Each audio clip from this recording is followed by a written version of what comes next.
మొట్టమొదటిగా ఈ జ్ఞాన విజ్ఞాన యోగము భగవాను వాచతో ప్రారంభం. జ్ఞాన విజ్ఞాన యోగము.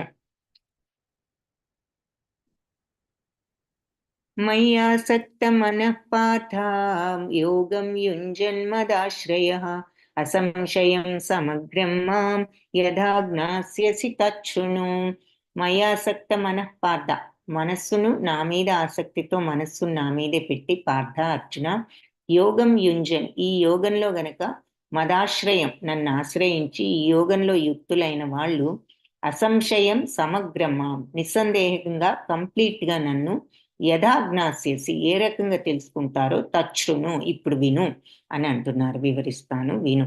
సో మనస్సును నా మీదే పెట్టి ఈ యోగంలో నన్ను ఆశ్రయించి ఈ యోగంలో ఉంటూ ఉన్నవాళ్ళు నిస్సందేహంగా కంప్లీట్గా నన్ను ఏ విధంగా తెలుసుకోగలుగుతారో ఇప్పుడు నీకు చెప్తాను.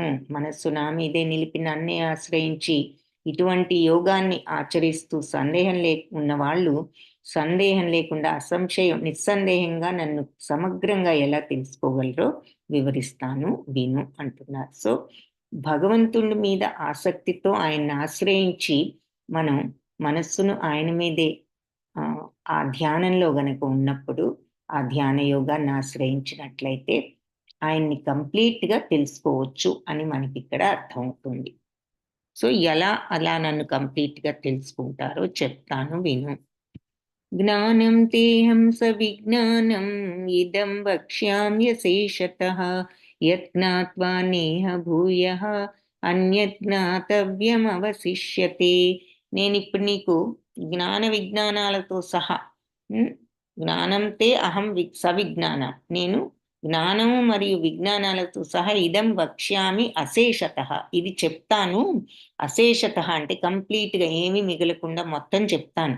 యజ్ఞాత్వ నేహభూయ, ఇది తెలుసుకున్న తర్వాతకి తిరిగి అన్యజ్ఞాతవ్యం, వేరే జ్ఞానం ఏమి కూడా అవశిష్యతే, అవసరం లేదు అంటున్నారు. కాబట్టి నేను ఇప్పుడు నీకు ఈ జ్ఞాన విజ్ఞానాలతో పాటుగా ఈ భౌతిక ఆధ్యాత్మిక జ్ఞానాన్ని గురించి కూడా సంపూర్ణంగా చెప్తాను. దీనిని గ్రహించావంటే ఇంక ఈ లోకంలో నువ్వు తెలుసుకోవాల్సిందేమి కూడా వేరేది ఏది లేదు అంటున్నారు. మనుష్యాణం సహస్రేషు కశ్చిద్ యతతి సిద్ధయే యతతాం అపి సిద్ధానాం కశ్చిన్మాం వేత్తి తత్వతః. మనుష్యులు సహస్రేషు, వేలాది మంది మనుష్యులలో కశ్చిద్ యతతి సిద్ధయే, సిద్ధత్వం కోసం ప్రయత్నించే వాళ్ళు ఎవరో ఒకళ్ళే ఉంటారు. యతతాం అపి సిద్ధానాం, అలా సిద్ధత్వం కోసం ప్రయత్నించిన ఉన్న వాళ్ళల్లో కూడా కశ్చిన్మాం, ఎవరో ఒక్కరే నన్ను వేత్తి తత్వతః, నా తత్వాన్ని తెలుసుకోగలుగుతారు. సో ఎంతో మంది మనుష్యుల్లో ఎవరో కొంతమంది మాత్రమే యోగ సిద్ధి కోసం ప్రయత్నిస్తారు, సిద్ధత్వం కోసం. అలా సిద్ధత్వం కోసం ప్రయత్నించే వాళ్ళల్లో కూడా ఎవరో ఒక్కరే నన్ను నిజంగా తెలుసుకోగలుగుతారు అని అంటున్నారు.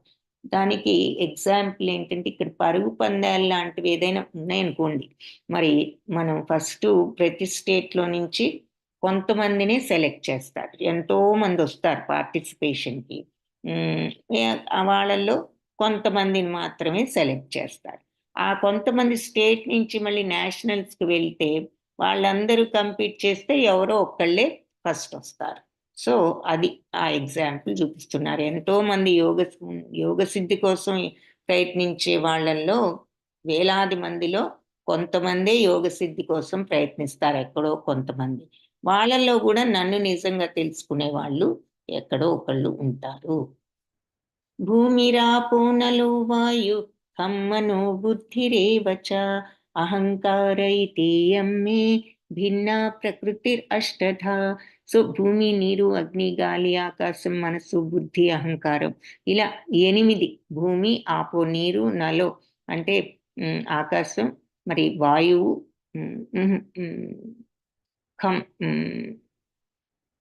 అగ్ని, వాయువు, ఖమ్ అంటే ఆకాశం, మనస్సు, బుద్ధి, ఏవచ్చ, ఇవి అన్నీ, ఇంకా మరియు అహంకారం, ఇవన్నీ కూడా భిన్న ప్రకృతి అష్టధ, ఈ 8 కూడా నా యొక్క భిన్న ప్రకృతులు. సో భూమి, నీరు, అగ్ని, గాలి, ఆకాశం పంచభూతాలు 5 ప్లస్ మనసు, బుద్ధి, అహంకారం 3, మొత్తం 8 కూడా నా మాయాశక్తియే అనిగా విభజింపబడింది. అని చెప్తున్నారు. పంచభూతాలతో శరీరం తయారైందని చెప్పుకున్నాం కాబట్టి ఏదైనా ఆకారం ఉంటే పంచభూతాలతో తయారవుతుందని చెప్పాం కాబట్టి ఇక్కడ మరి ఈ శరీరం మీద ఇవన్నీ చూడండి, నీరు, భూమి అని ఇక్కడ రాళ్ళు అవి చూస్తున్నాం, మరి వాయువు, ఇక్కడ అగ్ని, ఆకాశం, అగ్ని, వాయువు, ఇదంతా మనకి ఇక్కడ చూపిస్తున్నారనమాట. శరీరం పంచభూతాలతో తయారైంది అని. అపరేయమితస్త్వన్యాం ప్రకృతిం విద్ధి మే పరాం జీవభూతాం మహాబాహో యయేదం ధార్యతే జగత్. సో అర్జున, ఇప్పుడు నీకు చెప్పినంత కూడా అపర ప్రకృతి జీవరూపంలో, అయితే జీవరూపంలో ఈ జగత్తంతా కూడా ధరిస్తున్న నా ఇంకొక ప్రకృతి, ఇంతకంటే మేలైనది ఇంకొకటి ఉంది అని చెప్తున్నారు. ఏమిటట అది? ఈ మన పంచభూతాలు, మనసు, బుద్ధి, అహంకారము అన్న భగవంతుడి మాయాశక్తి అయినప్పటికీ అదంతా అపర ప్రకృతి, అంటే ఆయన శక్తిలో కొంచెం తక్కువ శక్తి. దీనికంటే ఉన్నతమైన పరప్రకృతి ఉన్నది, అది జీవరూపంలో ఈ జగత్తంతా కూడా ధరిస్తోంది. ఏమిటి? చైతన్యం. మరి జగత్తంతా ఒట్టి ఆకారమే కాదుగా, ఇప్పుడు మన శరీరం ఉండి లోపల చైతన్యం, ఆత్మ లేకపోతే ఇంకేముంటుంది ఆ బాడీకి? సో ప్రపంచం అంతా కూడా అంతే, ప్రతి దానిలో ఆ చైతన్యం, భగవత్ అంశ అయిన చైతన్యం లేకపోతే ఏది కూడా పనిచేయదు. కాబట్టి ఆ లోపలున్న ఆ చైతన్యం ఆత్మనండి, అది ఇంకా పరప్రకృతి, ఇంకా ఉన్నతమైనది. బయట ఈ శరీరము, పంచభూతాలతో తయారైన శరీరము, మనస్సు, బుద్ధి, అహంకారం కూడా భగవత్ శక్తి అయినా అది ఇంకా ఆయన శక్తిలో కొంచెం తక్కువ. సో అపర ప్రకృతి, పరప్రకృతి. ఏతద్యోనీని భూతాని సర్వాణీత్యుపధారయ అహం కృత్స్నస్య జగతః ప్రభవ ప్రళయస్తథా. సో నా ఈ రెండు ప్రకృతుల నుంచే, ఈ పరప్రకృతి, అపర ప్రకృతి, ఇలా ఈ రెండు ప్రకృతుల నుంచే సమస్త భూతాలు కూడా పుడుతున్నాయని నువ్వు తెలుసుకో. ఎందుకంటే అందుకే ఈ సమస్త జగత్తు ఆవిర్భవించడానికి కానీ అంతం కావడానికి కానీ నేనే కారణం అని కూడా తెలుసుకో అని చెప్తున్నారు. మత్తః పరతరం నాన్యత్ కించిదస్తి ధనంజయ మయి సర్వమిదం ప్రోతం సూత్రే మణిగణ ఇవ. మత్తః పరతరం నాణ్యత్, నాకంటే నాణ్యమైనది వేరే ఏది కూడా, కించిదస్తి ఏది కూడా లేదు ధనంజయ, నన్ను మించిన, నాకంటే విలువైనది, శ్రేష్టమైనది. మయి సర్వం ఇదం ప్రోతం, నేను ఈ సర్వస్వాన్ని కూడా, ఈ విశ్వాన్ని, అంత విశ్వం అంతా కూడా ఈ నా మీద ఆధారపడింది. ఎలా? సూత్రే మణిగణ ఇవ, ఈ దారం మీద గనక ఈ మణులన్నీ ఎలా ఆధారపడి ఆ పైన మనకి ముత్యాలహారం కనిపిస్తోంది, ఈ ముత్యాలన్నీ దేని మీద ఆధారపడి అలా అందమైన హారం అయ్యాయి? లోపలున్న దారం మీద ఆధారపడ్డాయి. ఆ దారం లేకపోతే ఏమవుతుంది? ముత్యాలహారం అంతా చల్లా చెదురైపోతుంది, అక్కడ ఆ హారము అనేటటువంటి ఆకారమే ఉండదు. అలాగే ఈ ప్రపంచం కూడా, ఇక్కడ మనకి మరి విశ్వాలు, గోళాలు, గ్రహాలు, ప్లానెట్స్ అన్ని చూపిస్తున్నారు. ఇవన్నీ ఇలా పద్ధతిగా ఎవరి ప్లేస్లో అవి తిరుగుతున్నాయి అంటే నీట్గాను ఎవరు నడిపిస్తున్నారు అంటే అవన్నీ మరి నేనే, నా మీదే ఆధారపడి ఉన్నాయి. ఈ దారం మీద మణులు ఆధారపడి ఉన్నట్లు ఇవన్నీ, విశ్వాలన్నీ కూడా భగవంతుడి మీద ఆధారపడి నడుస్తున్నాయి. ఆయన ఆధారం లేనిదే ఇవేవి కూడా నడవలేవు అని ఇక్కడ, అందుకని భగవంతుడి మీద ఆధారపడ్డాయి ఇవన్నీ అని ఈ లోకాలు, ప్రపంచాలు చూపిస్తున్నారు. సో నాకంటే శ్రేష్టమైన సత్యం ఇంకొకటి లేదు. ముత్యాలను హారంగా దారం కలిపి నిలిపినట్లుగా ఈ సమస్త జగత్తు కూడా నాపైనే ఆధారపడి ఉంది. రసోహమప్సు కౌంతేయ ప్రభాస్మి శశి సూర్యయో ప్రణవ సర్వవేదేషు శబ్దఖే పౌరుషం ఋషు. రసోహం అప్సు, నీటిలో ఉన్న రసాన్ని, రుచిని నేనే కౌంతేయ. ప్రభాస్మి, వెలుగునై ఉన్నాను. ఎందులో? శశి సూర్యయో, సూర్య చంద్రులలో నేనే వెలుగునై ఉన్నాను. ప్రణవ సర్వవేదేషు, అన్ని వేదాలలో ఉన్న ప్రణవనాదాన్ని నేనే. ప్రణవనాదం అంటే ఏమిటి? ఓంకార నాదం. అన్ని వేదాల్లో ఓంకారాన్ని నేనే. శబ్దఖే పౌరుషం ఋషు, అంటే ఖే అంటే ఆకాశం, సో ఆకాశంలో ఉన్న శబ్దాన్ని నేనే అని కూడా చెప్తున్నారు. సో ఆకాశంలో శబ్దం ఉంది అంటే ఇది ఇంతకు ముందు చెప్పుకున్నామని అనుకుంటున్నాను. సో ఒక్కొక్క పంచభూతము కూడా ఒక్కొక్క ఇంద్రియానికి శక్తినిస్తాయి అని చెప్పుకున్నాం. సో ఇక్కడ ఆకాశం మరి లో ఉన్న శబ్దం అంటున్నారు. సో ఆకాశంలో శబ్దం ఉన్నదని మనకు అర్థమవుతుంది. ఆ శబ్దము మరి మన చెవికి వినికిడి శక్తిని ప్రసాదిస్తుంది. కాబట్టి ఆకాశం మన చెవికి వినికిడి శక్తిని ప్రసాదించేటటువంటి పంచభూతము. అందుకని అధిష్టాన దేవత అంటారు. ఒక్కొక్క పంచభూతము ఒక్కొక్క ఇంద్రియానికి అధిష్టాన దేవత. ఎందుకంటే ఆ ఇంద్రియానికి ఆ శక్తిని ఇస్తుంది కాబట్టి.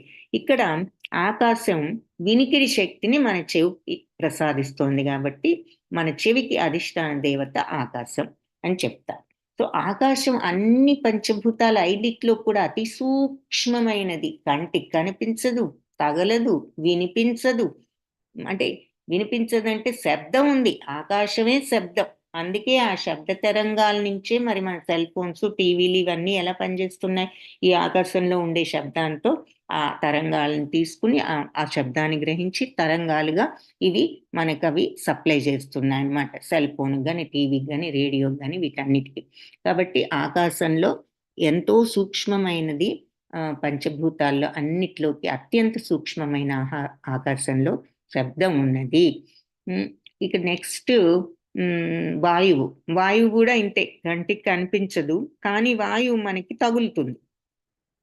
సో స్పర్శ జ్ఞానం. సో స్పర్శ, చర్మానికి స్పర్శ జ్ఞానం ఇచ్చే అధిష్టాన దేవత వాయువు. వాయువు ఆకాశం మీద ఇంకొంచెం ఘనీభవించింది అన్నమాట. సూక్ష్మత్వం కొద్దిగా తగ్గింది, స్థూలత్వం కొద్దిగా వచ్చింది. నెక్స్ట్ అగ్ని. అగ్ని మరి కంటికి కూడా కనిపిస్తుంది, వినిపిస్తుంది, కనిపిస్తుంది, తగులుతుంది. సో కంటికి రూపాలను చూసే శక్తిని ప్రసాదించే అధిష్టాన దేవత అగ్ని. ఆ తర్వాత ఇంకొంచెం ఘనీభవించింది ఏమిటి అంటే నీరు. నీరు ఇవన్నీ కాకుండా నీటిలో మరి రుచి కూడా ఉంది. కాబట్టి నోటికి రుచిని ప్రసాదించేది అధిష్టాన దేవత నీరు. రసోహమప్సు కౌంటేయ. ఆ నీటిలో రుచిని కూడా నేనేనంటున్నారు. ఇకపోతే మిగిలిన 5వది ఏమిటి? ఎవరైనా చెప్పగలిగితే చాట్ బాక్స్ లో టైప్ చేయండి. 5వ పంచభూతం ఏమిటి? ఆ పంచభూతం నుంచి ఆ పంచభూతం ఏ ఇంద్రియానికి ఎటువంటి శక్తిని ప్రసాదిస్తుంది? ఎవరైనా చెప్పగలిగితే చాట్ బాక్స్ లో టైప్ చేయండి. సో ఇక్కడ అది సూర్యచంద్రుల్లో కాంతిని, నీటిలో రుచిని, వేదాలలో ఓంకారాన్ని, ఆకాశంలో శబ్దాన్ని, పౌరుషం నరులలో పౌరుషాన్ని అంటే సామర్థ్యాన్ని అని ఇక్కడ అర్థం. నేనే అని చెప్తున్నారు. ఇంకా ఏం చెప్తున్నారు? 8 నుంచి 11 శ్లోకంలో జలంలో రుచి, సూర్యచంద్రుల్లో వెలుగు, వేద మంత్రాల్లో ఓంకారం, ఆకాశంలో శబ్దం, మరి మనిషిలో సామర్థ్యం, అగ్నిలో వేడి, జీవించే జీవుల్లో జీవనం, తపస్సులలో తపస్సు, సమస్త ఆస్తిక్యములలో ఆది బీజం, అన్ని జీవరాశులకి నేనే సోర్సు, బుద్ధిశాలుల్లో బుద్ధి, శక్తివంతులలో శక్తి, బలవంతులలో బలం, ధర్మసూత్రాలకు విరుద్ధంగా లేని మైథునం అని ఇంకా భగవంతుడు నేను, ఇవన్నీ కూడా నా శక్తి అని చెప్పారు. సో 5వ పంచభూతం ఏది? అది దేనికి, ఏ ఇంద్రియానికి అధిష్టాన దేవత? స్పర్శ, చర్మం, feeling. Okay, answers. Umashiva Prasad Prabhuji.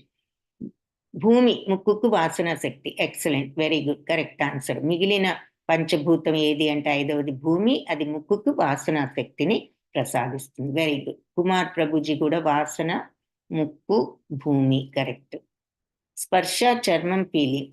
Rajeshwari Mataji, అది కరెక్ట్. అది మనం చెప్పుకున్నాం. సో మనం ఆ 4 చెప్పామేమని? ఫస్ట్ ఆకాశం, అది మనకి వినికిడి శక్తిని ఇస్తుంది, చెవికి అధిష్టాన దేవత. నెక్స్ట్ది వాయువు, చర్మానికి స్పర్శ జ్ఞానం ఇస్తుంది. ఆ తర్వాతది అగ్ని, కంటికి రూపాన్ని చూసే శక్తి ఇస్తుంది. ఆ తర్వాతది మరి నీరు, నోటికి రుచిని తెలిపే శక్తి, ఆ తర్వాత భూమి ముక్కుకు వాసన శక్తిని ఇస్తుంది. సో ఇలా ఒక్కొక్క పంచభూతం ఒక్కొక్క ఇంద్రియానికి అధిష్టాన దేవతలు. Very good. అందరూ చక్కగా చెప్పిన వాళ్ళంతా కరెక్ట్గా ఆన్సర్స్ చెప్పారు. ధన్యవాదాలు. సో అది ఇక్కడ మరి భూమి, వాసన, సువాసన అని కూడా ఆ భూమి గురించి కూడా చెప్పారు. ఇవన్నీ ఎందులో ఏది భగవంతుడు ఇవన్నీ నేనే అని చెప్పి ఎగ్జాంపుల్స్ కొన్ని చెప్పాడు. ఏ చైవ సాత్వికా భావా రాజసాస్తమసాశ్చయే మత్త ఏవైతి తాన్ విద్ధి నత్వాహం తేషు తే మయి. సో జీవుల యొక్క సత్వగుణం, రజోగుణం, తమోగుణం ఈ భావాలన్నీ కూడా నా శక్తి వల్లే కలిగాయని తెలుసుకో. వాటిల్లో నత్వాహం తేషు తే మయి. సో నేను వాటిల్లో లేను, అవి నాలో ఉన్నా కూడా అని చెప్పి చెప్తున్నారు. మత్త ఏవైతి తాన్ విద్ధి నత్వాహం తేషు తే మయి. అవి నాలో ఉన్నాయి కానీ నేను వాటిల్లో లేను అంటే ఈ మాట కొంచెం కన్ఫ్యూజింగ్ గా ఉంటుంది మనకి. దాని అర్థం ఏమిటి? సో ముందేమంటున్నారు, ఈ సత్వరజస్తమో గుణాలనేవన్నీ కూడా నా శక్తియే. అంటే సత్వరజస్తమో గుణాలు కూడా భగవంతుడి యొక్క మాయాశక్తిలో భాగమేనమాట. సో అది నా మాయాశక్తే, కానీ వాటిల్లో నేను లేను, నాలో అవి ఉన్నాయి. సో సరే నాలో అవి ఉన్నాయి అంటే సమస్తం కూడా ఈ ప్రపంచం, ఈ విశ్వం అంతా భగవంతుల్లోనే ఇమిడి ఉంది కాబట్టి ఆ పాయింట్ ఈజీగానే అర్థం చేసుకుంటాం. వాటిల్లో నేను లేను అనే దగ్గర మనకు కన్ఫ్యూజన్ వస్తుంది. ఎందుకంటే భగవంతుడు అన్నిట్లోనూ ఉన్నారు కదా, మరి ఇదేమిటి వీటిల్లో నేను లేను అంటున్నారు అని మనకు ఒక డౌట్ రావచ్చు. దాని అర్థం ఏమిటి అంటే నెక్స్ట్ దాంట్లో ఇంకా వివరంగా మనకి తెలుస్తుంది. అంటే ఈ సత్వరజస్తమో గుణాలన్నీ కూడా నా మాయ లో నుంచే వచ్చాయి, కానీ నేను వాటన్నిటికీ అతీతుడను అని అర్థం. నేను ఆ మాయకు గురి కాను, లోబడను, ఆ మాయ ప్రభావం నా మీద లేదు అని అర్థం. నేను వాటిల్లో లేను అంటే వాటి యొక్క ప్రభావం నా మీద లేదు. నాలో అవి ఉన్నాయి. నాలో ఉన్నాయి అంటే అంతా కూడా భగవంతుల్లో ఉన్నది, ఆయనలో లేనిది ఏమీ లేదు. సమస్తం భగవంతుడు విరాట్ స్వరూపంలో ఉన్నాయి. అయితే నా నా మీద ఈ మాయా ప్రభావం లేదు. సత్వరజస్తమో గుణాలకు భగవంతుడు అతీతుడు. అది ఈ శ్లోకంలో చెప్తారు. త్రిభిర్గుణమయైర్భావై ఏభి సర్వమిదం జగత్ మోహితం నాభిజానాతి మామేభ్య పరమవ్యయం. 3 రకాల గుణాలు ఏమిటి? త్రిభిర్గుణాలు, సత్వగుణం, రజోగుణం, తమోగుణం అనే ఈ 3 గుణాలు కూడా వీటి ద్వారా సర్వమిదం జగత్, జగత్తంతా కూడా మోహితం నాభిజానాతి, అన్ని ఈ గుణాలతో జగత్తంతా మోహంలో పడిపోయి మామేభ్య పరమవ్యయం అంటే అవ్యయుడనైనటువంటి నా దివ్య స్వభావాన్ని నాభిజానాతి తెలుసుకోలేకుండా ఉన్నారు. దేనివల్ల? ఈ 3 గుణాలలో ఉన్న 3 గుణాలు కూడా గురి చేసే మోహంలో పడిపోయి వాళ్ళు అవ్యయుడని, ఈ గుణాలకు అతీతుడను అయిన నన్ను అర్థం చేసుకోలేకపోతున్నారు. సో సత్వగుణం, రజోగుణం, తమోగుణం అనే 3 గుణాల ద్వారా మోహితులైపోయి ప్రపంచం అంతా కూడా ఆ గుణాలకు అతీతుడని, నశింపు లేనివాడిని అని నన్ను తెలుసుకోలేకుండా ఉన్నారు. ఇక్కడ అందుకని సత్వరజస్తమో గుణాలని చూపిస్తున్నారు. ఎలా మనుషుల్ని చూడండి, అవి ఎలా తోలుబొమ్మలాటలు ఆడిస్తాయి. పపెట్ షో అంటారు ఇంగ్లీష్లో, తెలుగులో తోలుబొమ్మలాట అంటాము. దాన్ని ఏమిటి, పైన దారాలతో ఆ మనుషుల్ని ఆడిస్తూ ఉంటారు. అలా ఈ గుణాలు 3 కూడా మనల్ని తోలుబొమ్మలాటలు ఆడిస్తున్నాయి. అవి చెప్పినట్లుగా మనం అలవర్చుకున్న గుణాలకు తగ్గట్లుగా మనం పనులు చేస్తున్నాం అన్నమాట. ఈ మోహంలో పడిపోయి, ఈ గుణాల మోహంలో భగవంతుడి పైన ఉన్న భగవంతుణ్ణి ఆయన అతీతుడని, గుణాలకు నశింపు లేని వాడని మనం గుర్తించడం లేదు. ఈ 3 గుణాల మోహంలో పడిపోయి సత్వగుణం ఎల్లోలో, రజోగుణం ఎరుపులో, కోరికలకు ప్రతీక కాబట్టి రెడ్లో, అజ్ఞానం అంటే నలుపు కాబట్టి నలుపు, అజ్ఞానం తమోగుణం నలుపులో చూపిస్తున్నారు. సో ఈ 3 గుణాల ద్వారా మోహితులై మనం భగవంతుణ్ణి అర్థం చేసుకోలేకుండా ఉన్నాము. ఈ గుణాలకు అతీతుడు భగవంతుడు. అందుకే భగవంతుడికి నిర్గుణ అనే పేరు. నిర్గుణ అంటే గుణం లేనివాడని కాదు, 3 గుణాలకు అతీతుడు. దేవి దైవీ హ్యేషా గుణమయీ మమ మాయా దురత్యయా మామేవ యే ప్రపద్యంతే మాయామేతాం తరంతి తే. సో ఈ ప్రకృతి త్రిగుణ స్వరూపమైన మరి నా మాయను మమ మాయా దురత్యయ. సో దైవీ హేష గుణమై, ఈ 3 గుణాలతో ఉన్నటువంటి మాయతో నిన్న ఈ ప్రకృతిలో నా మాయ నుంచి దాటటం అంత ఈజీ కాదు, చాలా కష్టమే. అయితే మామేవయే ప్రపద్యంతే, ఎవరైతే నన్ను శరణు వేడతారో, ప్రపద్యంతే అంటే శరణు వేడటం, మాయామేతాం తరంతితే, ఈ మాయను సులభంగా దాటగలుగుతారు. కాబట్టి ఈ ప్రకృతి యొక్క త్రిగుణ స్వరూపం ఏంటి, సత్వరజస్తమో గుణాలు కల్పించే ఈ దైవమాయను దాటటం సామాన్యులకు సాధ్యం కాదు. కానీ ఎవరైతే నన్ను ఆశ్రయిస్తారో వాళ్ళు సులభంగా దాటగలరు. ప్రతి అధ్యాయానికి యోగం అని పేరు అని చెప్పుకున్నాం. ఎందుకు యోగం అనే పేరు వచ్చింది ప్రతి అధ్యాయానికి కూడా చెప్పాము. ఎవరికైనా గుర్తుంటే ఎందుకు యోగా అని ప్రతి అధ్యాయాన్ని అంటాము చాట్ బాక్స్ లో టైప్ చేయండి. యోగా అంటే కనెక్షన్ విత్ గాడ్. ప్రతి అధ్యాయానికి యోగాని ఎందుకు వచ్చింది పేరు, ఆన్సర్ తెలిస్తే చాట్ బాక్స్ లో టైప్ చేయండి. సో ఇక్కడ ఏం చెప్తున్నారు, ఈ దైవమాయను ఈ భవసాగరాన్ని ఇలా చూపిస్తున్నారు. ఆ మాయను భవసాగరంతో పోల్చారు, ఈ సాగరంతో. సో ఈ భవసాగరం అనే ఈ మాయను దాటడం చాలా కష్టమే. ఎవరైతే నన్ను శరణు వేడుతారో వాళ్ళు సులభంగా దాటగలరు. ఇక్కడ 2 చేతులు ఎత్తాడు అంటే దాని అర్థం ఏంటి అంటే శరణాగత తత్వం. సో ఈ భక్తుడు శరణం వేడినప్పుడు భగవంతుడు వచ్చి తీసుకువెళ్తారు అనేది ఇక్కడ చూస్తున్నాం అన్నమాట. సో అప్పుడు ఈ భవబంధాల నుంచి, ఈ భవసాగరం నుంచి మనం బయటపడతాము. సో ప్రతి అధ్యాయానికి యోగా అని పేరు. యోగా అంటే భగవంతుడితో ఆ సంబంధాన్ని ఏర్పరచుకోవటం, ఆ పరిపూర్ణ స్థితి, ఇంగ్లీష్లో కనెక్షన్ విత్ గాడ్ అంటే ఆ భగవత్ తత్వాన్ని ఆయన తత్వాన్ని అలవర్చుకోగల స్థితి, ఆయన పరతత్వం, ఆత్మతత్వం, దాని యొక్క సచ్చిత్తానంద స్థితిని మనం పొందగలిగినప్పుడు భగవంతుడి స్థితి ఇలా ఉంటుంది, గుణాలకు అతీతంగా అని అప్పుడు మనకు అర్థం అవుతుంది. సో ఆ స్థితి అన్నమాట. సో ప్రతి ఆ యోగ కనెక్షన్ వచ్చినప్పుడు, ఆ జ్ఞానం వచ్చినప్పుడు ఆ స్థితి వస్తుంది. సో ప్రతి అధ్యాయానికి యోగా అని ఎందుకు పేరు వచ్చింది? యోగా అంటే ఇలా భగవంతుడితో కనెక్షన్ అనుకున్నాం. ప్రతి అధ్యాయానికి యోగా అని ఎందుకు పేరు పెట్టారు?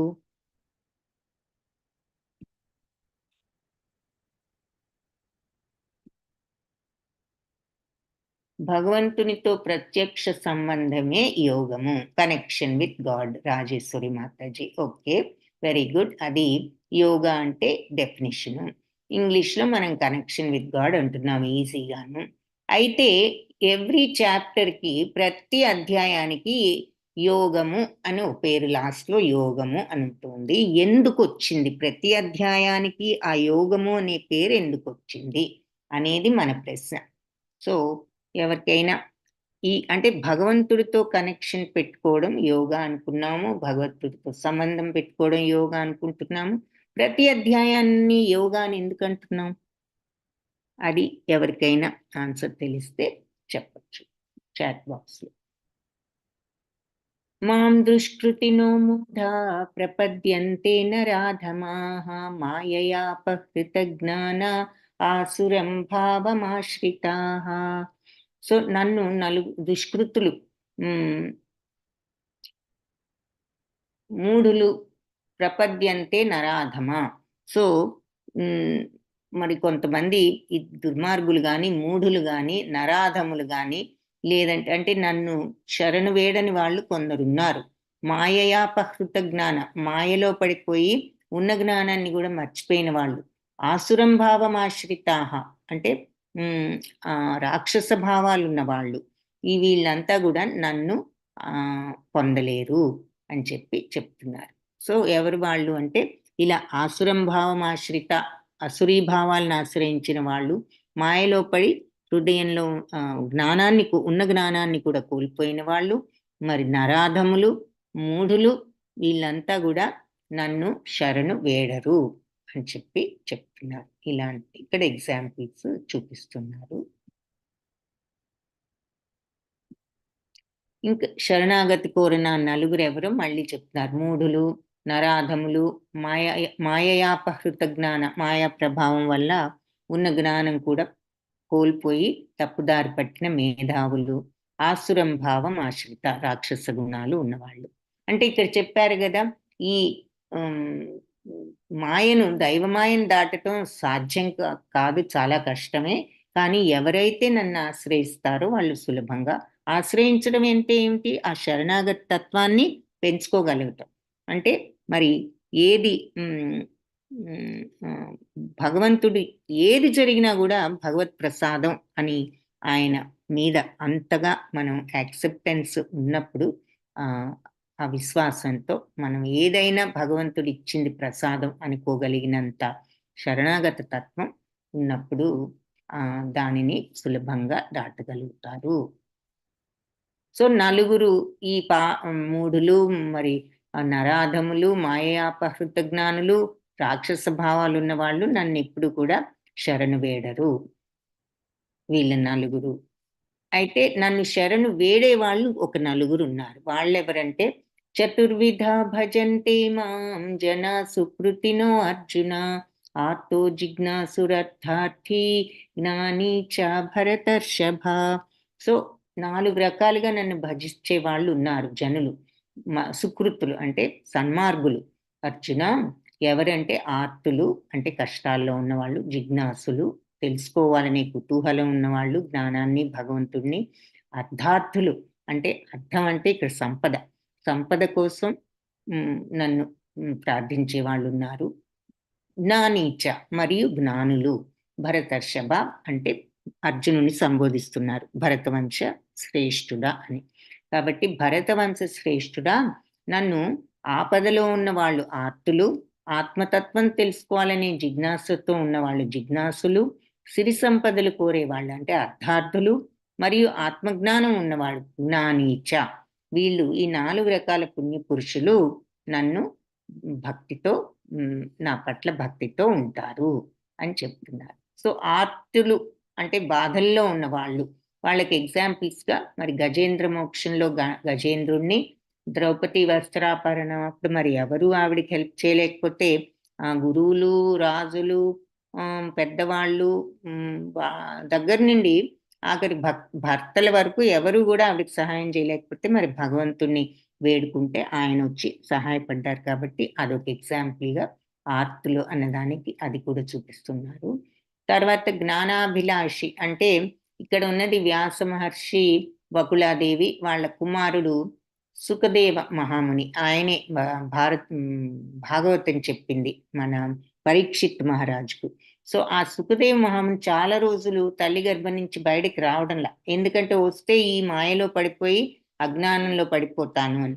సో వాళ్ళు అప్పుడు భగవంతుడు, నువ్వు ఈ అజ్ఞానంలో పడకుండా నేను నిన్ను కాపాడుతాను అని చెప్పిన తర్వాత ఆయన పుట్టడం జరుగుతుంది. సో అదొక ఎగ్జాంపుల్గా జ్ఞానాభిలాషి అన్నదానికి చూపిస్తున్నారు. జ్ఞాన సముపార్జిత అన్వేషకుడు. ఇంకా పరీక్షిత్ మహారాజుని మరి ఆయన 1 వీక్లో పోతాడు అనేటటువంటి శాపం ఉన్నది. కాబట్టి ఈ పోయే లోపల భగవంతుని తెలుసుకోవాలి అని అడిగితే అప్పుడు సుఖదేవ మహాముని, నువ్వు భాగవతం విను, నేను చెప్తాను అని భాగవతం చెప్పడం ప్రారంభించారు. అది ఇక్కడ చూస్తున్నాం అన్నమాట. జ్ఞానం కోసం ఆ శ్రవణం, భాగవత శ్రవణం చేశాడు. అర్థార్థి అంటే ధనం కోసం, సంపద కోసం. సో ధ్రువ మహారాజు, ఇది కూడా మనం చూసాం. ధ్రువ మహారాజు స్టోరీ. సవత్ తల్లి మరి నీకు రాజ్యం రాదు, నువ్వు నా కుమారుడు కాదు కాబట్టి అనేసరికి ఆ చిన్న మనసు గాయపడి వెళ్ళి భగవంతుని గురించిన తీవ్ర తపస్సు చేస్తే ఆయన ప్రత్యక్షం అవ్వడం అది చూసాము. అలాగే మరి సుగ్రీవుడు, మరి వాలి తన రాజ్యాన్ని అన్ని తీసుకుని బయటికి పంపేశాడు కాబట్టి రాజ్యం కోసం సహాయపడమని శ్రీరామచంద్రుణ్ణి కోరుకోవటం జరిగింది. కాబట్టి సంపద కోసం అనే ఎగ్జాంపుల్లో సుగ్రీవుణ్ణి కూడా చూపిస్తుంది. తర్వాత జిజ్ఞాసులు అంటే ఆసక్తి, అసలు భగవంతుడిని తెలుసుకోవాలి, పరతత్వం తెలుసుకోవాలి, ఏమిటిది, ఈ తత్వం ఏమిటి, అనే ఆసక్తితో పూర్వం నైమిషారణ్యంలో ఈ మునులంతా కూడా ఈ తత్వాన్ని గురించి చర్చించుకుంటూ ఉండేవారట. అంటే మనం ఈ రోజుల్లో కాన్ఫరెన్స్ అంటున్నాము, సెమినార్స్ అంటున్నాము. ఆ రోజుల్లో ఇలా వీళ్ళు చర్చలు, డిస్కషన్స్ జరిపేవారు ఈ ఆత్మతత్వం పట్ల. సో వాళ్ళను జిజ్ఞాసులకి ఎగ్జాంపుల్గా చూపిస్తున్నారన్నమాట. సో 4 రకాల వాళ్ళు నన్ను పూజిస్తారు అని చెప్పారు కదా. సో అది. సో మరి ఓకే.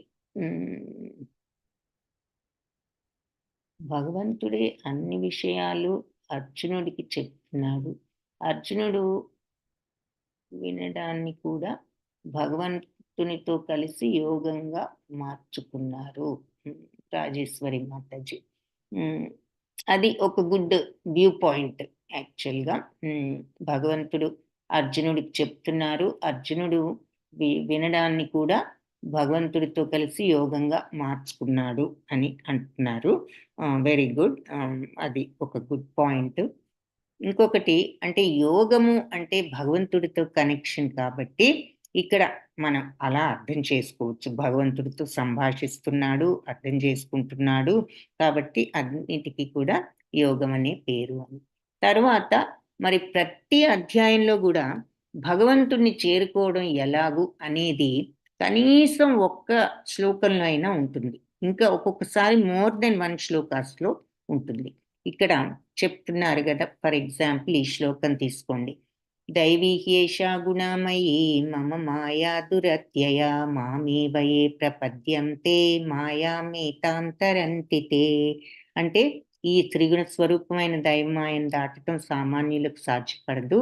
కానీ నన్ను ఆశ్రయించిన వాళ్ళు సులభంగా దాటుతారు. సో భగవంతుడిని చేరుకోవాలి అంటే భగవంతుడిని ఆశ్రయిస్తే మనం ఆయన్ని సులభంగా చేరుకోవచ్చు అనిలా ఈ శ్లోకంలో మనకు మార్గాన్ని చెప్తున్నారు. భగవంతుడిని పొందడానికి ఏ మార్గంలో వెళ్ళొచ్చు అని.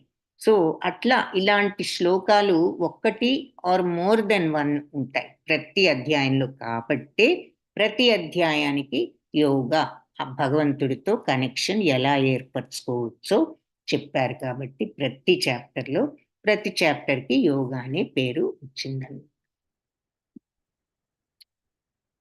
సో ఇక్కడ మనం ఇప్పుడు 4 రకాల వాళ్ళు నన్ను పూజించని వాళ్ళున్నారు. 4 రకాల వాళ్ళు నన్ను పూజించే వాళ్ళున్నారు అని చెప్పారు. దానికి ఎగ్జాంపుల్స్ చూసాము. ఇప్పుడు ఏం చెప్తున్నారు అంటే ఈ 4 రకాల వాళ్ళలో కూడా జ్ఞానులు ఉత్తమమైన వాళ్ళు ఇంకా ఈ నలుగురిలో కూడా. తేషాం జ్ఞాని నిత్యయుక్త ఏక భక్తిర్విశిష్యతే ప్రియో హి జ్ఞానినోత్యర్థం అహం సచ మమ ప్రియః. సో ఈ నలుగురిలో కూడా నిత్యము భగవంతుణ్ణి నిత్యాయుక్త ఏకభక్తిర్ విశిష్యతే. భగవంతుణ్ణి భక్తితో పూజించేటటువంటి తేషాం జ్ఞాని, ఆ జ్ఞాని విశిష్టుడు. ప్రియో హి జ్ఞానినోత్యర్థ. సో ఆ జ్ఞానికి నేను ప్రియమైన వాడిని. అహం సచ మమ ప్రియః. నాకు కూడా అతను ప్రియమైన వాడు అని చెప్తున్నారు. సో ఈ నలుగురిలో కూడా నిత్యము భగవంతుని భక్తితో భజించే ఆత్మజ్ఞాని ఎక్కువ అత్యుత్తముడు. అలాంటి జ్ఞానికి నేను ప్రియమైన వాడిని, నాకు కూడా అతనెంతో ప్రియమైన వాడు. సో ఈ నలుగురు ఎవరంటే కష్టాల్లో ఉన్నవాళ్ళు, మరి సంపద కోసం జిజ్ఞాసుతో ఉన్న వాళ్ళ కంటే కూడా జ్ఞానులు ఎక్కువ, ఇంకా ఉత్తములు అని ఇక్కడ చెప్పారనమాట. ఆ జ్ఞానికి నేనెంతో ప్రియుడను, నాకు అతనెంతో ప్రియమైన వాడు. ఎందుకు అంటే ఆ రియల్ జ్ఞానం వచ్చినప్పుడు మరి భగవంతుణ్ణి వాళ్ళు అర్థం చేసుకోవటం, భగవంతుడితో ఆ సంపూర్ణ కనెక్షన్, ఆ సచ్చిత్తానంద తత్వం తెలుసుకుని భగవత్ తత్వాన్ని, ఆత్మతత్వాన్ని తెలుసుకోగలిగి వాళ్ళు భగవంతుడితో ఆ పూర్తి కనెక్షన్‌లో అలా ఉంటారు. జ్ఞానులలో భక్తులు ఉత్తమమైన వాళ్ళు. మళ్ళీ ఆ జ్ఞానులలో గూడా భక్తులు ఉత్తమం అంటున్నారు. ఆ నలుగురిలో జ్ఞానులు ఉత్తమం. ఈ జ్ఞానులలో కూడా భక్తులు ఉత్తమం. ఉదారా సర్వ ఏవైతే జ్ఞాని త్వాత్మైవ మే మతం అస్థితః స హి యుక్తాత్మా మామేవాన్ ఉత్తమాం గతిం. వీళ్ళంతా గొప్పవాళ్ళే ఈ నలుగురు. కానీ జ్ఞాని మాత్రం నా ఆత్మస్వరూపుడే అని నా యొక్క మతం, నా అభిప్రాయం. ఎందుకంటే అస్థిత సహియుక్తాత్మ మామేవాన్ ఉత్తమాం గతి. ఎందుకంటే అతను నన్నే పరమగతిగా మరి భావించి సేవిస్తాడు అని చెప్పి చెప్తున్నారు. అందరూ గొప్పవాళ్లే, కానీ జ్ఞాని మాత్రం నా ఆత్మస్వరూపుడే అని నా అభిప్రాయం. ఎందుకంటే అతను నన్నే పరమగతిగా భావించి సేవిస్తాడు. సో భగవంతుడినే అతను మనస్సులో నింపుకుని భక్తి భావంతో సేవిస్తాడు. బహూనాం జన్మనామంతే జ్ఞానవాన్ మాం ప్రపద్యతే వాసుదేవ సర్వమితి సమహాత్మా సుదుర్లభః. ఇంపార్టెంట్ శ్లోక. బహూనాం జన్మనాం అంతే, ఎన్నో జన్మల అనంతరం జ్ఞానవంతుడు మాం నన్ను ప్రపద్యతే శరణు వేడతాడు. ఏమని? వాసుదేవ సర్వమితి, వాసుదేవుడే సమస్తము అని. సా మహాత్మ, అలాంటి మహాత్ములు సుదుర్లభ, ఎక్కడో ఒకళ్ళు ఉంటారు, అరుదు అని చెప్తున్నారు. సో ఎన్నో జన్మల పుణ్యం అనంతరం జ్ఞానవంతుడు నన్ను శరణు వేడతాడు. సో భగవంతుడిని కంప్లీట్గా శరణు వేయటానికి కూడా ఎన్నో జన్మల అనంతరం కానీ ఆ పుణ్యం రాదు. సో అప్పుడు రియలైజ్ చేసి వాసుదేవుడే సమస్తమని వాళ్ళు నన్ను శరణు వేడతారు ఎన్నో జన్మల తరువాత ఆ జ్ఞానంతో. అలాంటి మహాత్ములు చాలా అరుదు. ఇక్కడ మనకి ప్రభుపాదని ఒక ఎగ్జాంపుల్గా చూపిస్తున్నారు. ఇంకా ఇప్పుడు అల్పబుద్ధితో ఉన్న మనుష్యులు, అంటే కంప్లీట్ జ్ఞానం లేని మనుష్యులు, ఇంకా జ్ఞానాన్ని పొందని వాళ్ళు అందరూ మరి తెలియక దేవతల్ని పూజిస్తారు. అంటే దేవతల్ని పూజించడం అల్పబుద్ధి అని కాదు ఇక్కడ అర్థం. దేవతలను పూజించడం మంచిదే, అందరి వాళ్ళ పట్ల కూడా గౌరవం ఉండాలి, మనకి మంచిది. కానీ దేవతల్ని ఎందుకు పూజిస్తాము? మన బాహ్య ప్రపంచపు భౌతిక సుఖాలను తీర్చుకుంటం కోసం, ఆ కోరికలు తీర్చుకోవడం కోసం ప్రార్థిస్తూ ఉంటాం. కాబట్టి అది ఇక్కడ వాళ్ళు ఇచ్చే ఫలితాలు పరిమితం, తాత్కాలికం. మరి అంతే కదా, ఏ సుఖాలైనా ఈ భౌతిక సుఖాలు ఏవి పర్మనెంట్ కాదు, అవన్నీ కూడా టెంపరరీయే, వచ్చిపోయేవే. అవి ఆద్యంతవంతాలు, అంటే ఆది అంతంతో కూడుకున్నవి, పర్మనెంట్ కాదు. వాటన్నిటికీ బిగినింగ్ ఎండ్ ఉన్నది అని చూసాం మనం ఆల్రెడీ. కాబట్టి ఈ భౌతిక ప్రపంచ కోరికలన్నీ తీరినా కూడా ఆ సుఖాలు తాత్కాలికమే. అందుకని మనం వాటి కోసం పూజించినప్పుడు ఆ వచ్చే ఫలితాలు కూడా తాత్కాలికమే అని చెప్తూ, దేవతలను ఆరాధించే వాళ్ళు దేవలోకాలకు వెళ్తారు, నా భక్తులు మాత్రం చివరికి నా అత్యున్నత లోకానికే వస్తారు అని చెప్తున్నారు. దేనిని పూజిస్తే దానికి తగ్గ ఫలితం దొరుకుతుంది. భగవంతుడిని పూజించినప్పుడు మోక్షంతో మనం భగవన్ లోకానికి వెళ్తాము. మరి దేవతల్ని కోరికలతో పూజించినప్పుడు కోరికలు తీరుతాయి, ఆ దేవలోకాలకు వెళ్తారు. అవ్యక్తం వ్యక్తిమాపన్నం మన్యంతే మామబుద్ధయః పరం భావం అజానంతో మమావ్యయం అనుత్తమం. సో అవ్యక్తం వ్యక్తిమాపన్నం, నేను మరి అవ్యక్తుడను కాబట్టి అవ్యక్తుడినైన నేను ఇప్పుడు ఈ రూపంలో వచ్చానని అబుద్ధయః, అంటే వివేకం లేని వాళ్ళు అనుకుంటూ ఉంటారు నా గురించి. పరంభావం అజానంతో, నా దివ్య భావాన్ని వాళ్ళు తెలుసుకోలేక అలా అనుకుంటారు. మాం అవ్యయం అనుత్తమం, ఎంతో నాశనం లేని వాడిని, ఉత్తమమైన స్వభావం ఉన్నవాడిని అని వాళ్ళు అర్థం చేసుకోలేక అంటున్నారు. కాబట్టి నన్ను సంపూర్ణంగా తెలియని ఈ తెలివిలేని జనులు, అంటే అబుద్ధయ అనే మాట వాడారు కదా, అది జనులు, వివేకం లేని జనులు, నేను ఇంతకు ముందు ఏదో నిరాకారంగా ఉండి అవ్యక్తం వ్యక్తిమాపన్నం అన్నారు. అంటే ఇంతకు ముందు ఏదో నిరాకారంగా ఉండి ఇప్పుడు ఈ రూపాన్ని పొందానని అనుకుంటారు. వాళ్ళ జ్ఞానం కారణంగా నా ఉన్నత స్వభావం వాళ్ళకి తెలియదు.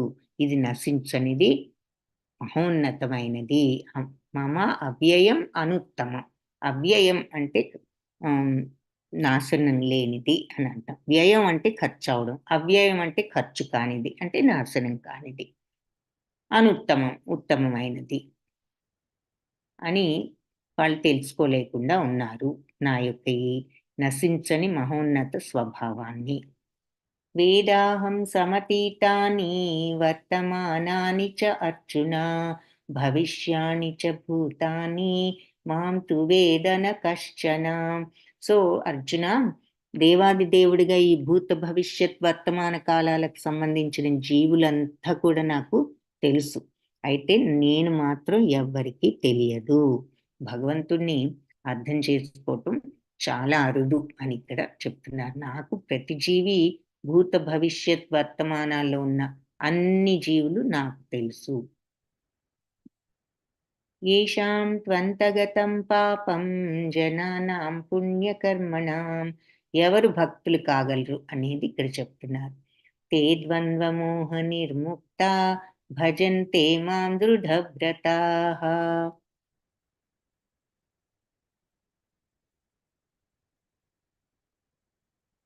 పూర్వజన్మలోను ప్రస్తుత జన్మలోను భక్తితో వ్యవహరించిన వ్యక్తులు వాళ్ళ పాప కర్మలన్నీ కూడా పూర్తిగా నిర్మూలించబడి మాయ అనే ద్వంద్వత్వం నుంచి విముక్తి పొందిన వాళ్ళు నా సేవలో నిశ్చయంగా నిమగ్నమై ఉంటారు. సో ఇక్కడ పాయింట్ ఏంటి అంటే, కొన్ని జన్మల నుంచి, ఈ జన్మలో కూడా సాధ్యమే నిజమైన భక్తి ఉన్నప్పుడు. కానీ ఆ స్టేజ్‌కి రావటానికి సాధారణంగా టైం పడుతుందని దీనివల్ల మనకు అర్థమవుతుంది. పూర్వజన్మలోను, ప్రస్తుత జన్మలోను భక్తితో ఉన్న వాళ్ళు, వాళ్ళ పాపాలన్నీ కూడా నిర్మూలించబడి, వాళ్ళు మాయ యొక్క ద్వంద్వత్వం నుంచి విముక్తులై భగవంతుడి భక్తిలో నిమగ్నమై ఉంటారు. సో భగవద్భక్తి రావాలి అంటే మనకి కొంత పూర్వజన్మ పుణ్యం ఉండాలి, ఈ జన్మ పుణ్యం ఉండాలి. తర్వాత మాయ యొక్క ద్వంద్వత్వం. ద్వంద్వత్వం అంటే చెప్పుకున్నాం గదా! ఆపోజిట్స్ అని. సో, ఆపోజిట్స్ నుంచి బయటపడి, ఆపోజిట్స్ అంటే ఏమిటి? సుఖమైన, దుఃఖమైన బయటపడటం ఏంటి? ఏదైనా ఒకటే అనే సమత్వాన్ని సంపాదించుకోగలుగుతాం. అది మరి ఇంద్రియ నిగ్రహణతో, మనో నిగ్రహణతో వస్తుందని చెప్పుకున్నాం. సో, సుఖ దుఃఖాల్లోనూ లాభ నష్టాలైనా, మరి శత్రువైనా, మిత్రుడైనా, ఎటువంటి పరిస్థితి అయినా, ఎటువంటి మనిషి అయినా అందరినీ సమత్వంతో చూడటం. అది ద్వంద్వాలకు అతీతం అన్నది. ద్వంద్వాల నుంచి బయటపడడం అన్న అదే. అలా భగవంతుడి భక్తిలో నీ నీ ఆ రకంగా నియుక్తులైన వాళ్ళు అని చెప్తున్నారు. సో, ముందు పూర్వ ప్రస్తుత జన్మల్లో భక్తితో ఉండాలి. ఆ తర్వాత ద్వంద్వాల నుంచి బయటపడాలి. అప్పుడు పాపాలన్నీ కూడా నిర్మూలించబడి భగవత్ సేవలో నిమగ్నం అవుతారు. సో, భక్తులు ఎవరు కాగలరు అంటే ఇలాంటి వాళ్ళు. ఆ భక్తి భావాన్ని ఈ ప్రస్తుత జన్మలో, ఇంతకు ముందు జన్మలో ఉండి ద్వంద్వాల నుంచి బయటపడ్డ వాళ్ళు భగవద్భక్తిలో నిమగ్నం కాగలరు. సాధిభూతాదిదైవం మాం సాధియజ్ఞం చ యే విదుః ప్రయాణకాలేపి చ మాం తే విదుర్యుక్తచేతసః. సో, దేవాది దేవుణ్ణైన నన్ను మరి ఈ సమస్త జగత్తుకు సాధిభూతాది దైవం మాం, జగత్తంతటికి కూడా నేను దైవాన్నని, సాధి యజ్ఞం చెయ్యే విదుహు అంటే మరి యజ్ఞాలన్నిటికీ కూడా నేను భోక్తనని తెలుసుకున్న వాళ్ళు ప్రయాణకాలే పిచ్చ మాం, లాస్ట్ మినిట్‌లో కూడా నన్ను తే విదుర్యుక్త చేతసః, ఈ రకంగా తెలుసుకున్న వాళ్ళు మరి మరణ సమయంలో కూడా వాళ్ళు నన్ను ఇలాగే అర్థం చేసుకుని ఉంటారు. సో, దేవాది దేవుడినైన నన్ను సమస్త జగత్తుకు, దేవతలకు, యజ్ఞాలకు కూడా అధిపతినని తెలుసుకున్న వాళ్ళు నా కంప్లీట్‌గా నా మీద మనస్సును ఆ రకంగా లగ్నం చేసిన వాళ్ళు మరణ సమయంలో గూడా నన్ను అంటే భగవంతుడిని తెలుసుకునే ఉంటారు. ఒక్కసారి ఆ జ్ఞానం వచ్చింది అంటే ఇంకది పోదు అని అర్థం. ఇక్కడ మరి భీష్మ పితామహుడు చివరి సమయంలో ఆయన భగవంతుడి సమక్షంలో విష్ణు సహస్రనామాన్ని చెప్తూ మరి ఆయన ప్రాణాలు వదలటం జరుగుతుంది. అది ఇక్కడ చూపిస్తున్నారు. హరే కృష్ణ కృష్ణ కృష్ణ హరే హరే, హరే రామ రామ రామ హరే హరే. సో, ఇక్కడ లాస్ట్‌కి ఎలా ఎండ్ చేశారు? భగవంతుణ్ణి మరి సమస్త భూతాలకు అంటే అన్ని జీవరాశులకు ఆది దైవం అని, అన్ని యజ్ఞాలకు కూడా ఆయనే అధిపతి అని ఎవరైతే తెలుసుకుంటారో వాళ్ళు లాస్ట్‌లో కూడా అదే జ్ఞానంతో ఉంటారు అని చెప్పి కృష్ణం వందే జగద్గురుం ఈ గీతా పాఠంలో మరి మనం నేర్చుకున్నదేమిటి అంటే మహాత్ములు భక్తితో శ్రీకృష్ణుడిని అంటే భగవంతుడిని శరణు వేడతారు. పవిత్రాత్ములు వాళ్ళ మనస్సులను ఇతర పూజా ధ్యేయాల వైపుకు మళ్ళించరు. అంటే వేరే మార్గంలోకి వెళ్ళకుండా వాళ్ళు మనస్సును భగవంతుడి మీదే లగ్నం చేసి భక్తితో భగవంతుడిని శరణు వేడతారు పవిత్రులు, మహాత్ములు అని చెప్తారు. వాంఛాకల్పతరుభ్యశ్చ కృపా సింధుభ్య ఏవ చ పతితానాం పావనేభ్యో వైష్ణవేభ్యో నమో నమః. హరే కృష్ణ. సో అది ఈరోజు మన యొక్క 7వ అధ్యాయం.